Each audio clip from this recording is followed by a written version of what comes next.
Hey, welcome to the basement, and welcome back to those that have been here before. I'm Dave. Tonight, just doing a little video about water chemistry and specifically water testing. I had a friend of mine give me a water sample today. I've been testing his water for a couple weeks because he didn't have a good, reliable test kit. He's had a few things happen in his tank. A couple of his fish passed away.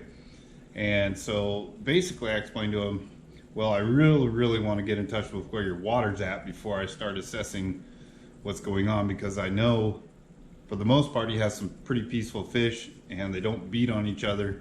So I'd like to start at the basic part of his water chemistry. And I tested his tank a couple weeks ago and things were okay, a little high in ammonia, not much for nitrates. But we did just recently add a big sponge filter to the tank so that we could get some more nitrifying bacteria going. So anyway, tonight I tested his water and you'll see the results after this introduction, but basically you'll see where we're at right now with that and some possible suggestions on how to rectify that situation. It's not terrible, but it could be much better.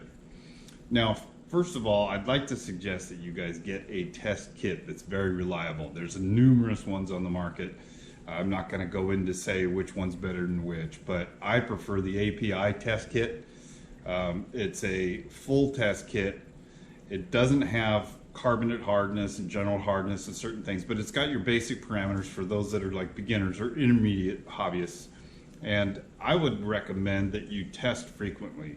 Now, I test mine right before I do a water change on my scheduled water change day, just to see where my tank's going. And then I'll wait probably another week or so before I do another water change. I do mine pretty frequently, so I'll test again. And so I've got a test kit that's going to give me numerous tests over the course of time. Very economical. Once again, it's API. There's others on the market, so feel free to use any brand that you feel comfortable with. I particularly like this one because it's very easy to use. The chart's easy to read. And I know that there's some industry debate about the accuracy of it, but basically for those beginners, intermediates out there, it's a great test kit to use. And I've used them going way back to my days in the fish industry back in mid-90s. I worked in a fish store for a little while, and we use these typical liquid type test kits, and I actually prefer them. Anyway, so, again, welcome to the basement. This is the tank that I'm currently got going with a pair of spawning cribs. Once again, she's back in this cave. She left that cave and took all the babies with her for about 2 days, and then now she's back again. So she's definitely trying to protect them. I think as they grow, she's probably going to move them again. But I'm anxious to see when they come out and see how many she's got this time. Hopefully she'll keep this clutch. I do have a clutch that's growing right now over in another tank. And there's about 40 or 50 in there. But basically right now you can see that this male here is also protective of this cave. And so right now, going on again, they're quite prolific, as most people that are experienced in the hobby know that cribs will spawn repeatedly. So anyway, that's what's going on in here. It's dirty once again, but we all know what happens with that. You get busy. So anyway, I'd like to have you take a look now as I test his water, and we'll take it from there. Okay, so this particular test kit has a two-part test for ammonia. You've got a bottle number 1 and a bottle number 2. Each bottle you're going to put 8 droplets into your vial. So I'll start off with the first one. Take the lid off. 1, 2, 3, 4, 5, 6, 7, and 8. I'm going to let that settle for a minute. Just mix this around a little bit. Okay. Now, number 2, going to be 8 drops. 1, 2, 3, 4, 5, 6, 7, and 8. Okay. So now I'm going to take this, put the cap on, give it a good shake, and I'm going to let it sit for a minute before I read that. Next test is going to be nitrate.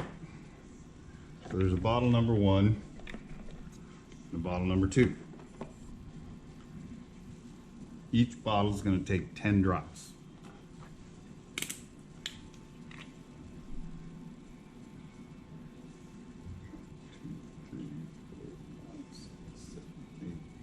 10.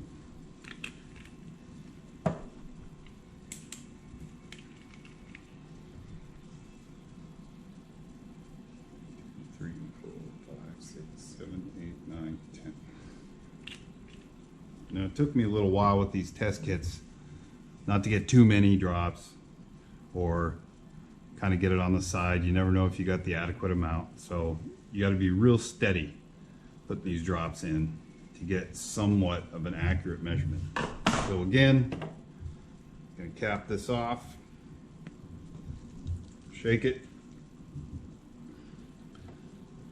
and then I'm going to give it about 5 to 10 minutes and then check back. Okay, so taking a look at our test results, what I'm seeing is a very low level of nitrate, and I'm seeing a little bit of an elevated level in ammonia, and I decided to test the pH as well, and the pH has fallen dramatically from the last test that I did, and his tank right now is somewhat more acidic than it was before, and it has a steady concentration of ammonia and not the kind of nitrate measurement that I'd like to see for that. I would like to see between 5 and 10 parts per million. So what we're going to do is take corrective measures to buffer his pH back to a steady level, somewhat around neutral, possibly with some neutral regulator or something to buffer up his pH. And then we're going to recommend decrease the feeding a little bit and let the newly acquired sponge filter that he's got continue to grow that beneficial bacteria so that we can keep the ammonia down and have a little bit higher levels of bacteria in there to consume the ammonia. Okay, welcome back. So we've seen the test now, and what we see is a kind of a little bit of a spike in ammonia, not a lot of nitrate like I thought, and also his pH has fallen really low. I probably think it's about a 6.2, and last time I tested it, it was closer to 7. I'm going to recommend to him that he get something like a neutral regulator. CChem makes a good neutral regulator, or something to buffer that pH back up to a constant level. If it's falling like that, we don't want to have that happen because that causes stress on fish, and with the recent events in his tank, that could be part of the problem. So that's my recommendation. I'm no expert by any means. I have spent many years doing this, and I also worked in a fish store for quite a while, so I'm very familiar with it. But again, I'm no expert, but this is kind of what I would recommend, is getting something like that, getting to a neutral or close to neutral level pH, keeping it there, feeding maybe a little bit less, because I did see a little bit of ammonia in there that I really think could be next to 0. Also, we did add a sponge filter in recently, so hopefully that sponge filter will continue to grow the bacteria that are going to consume the ammonia, and then we'll start seeing some measurable nitrate come in there. Right now I'm really seeing like 0 to 5 parts per million. You really want to have 5 to 10 parts per million, maybe 15, somewhere in there. Shows you there's evidence of nitrates in the tank, but not an abundance to the point where it could be toxic. When you get up into those 50 parts per million and higher, you can run into toxicity levels, and you don't want to have that either. So anyway, thank you for watching once again. Like and subscribe. as we all say. And hopefully, if you have a comment or two, I'd love to read them. And we'll talk to you soon. See ya.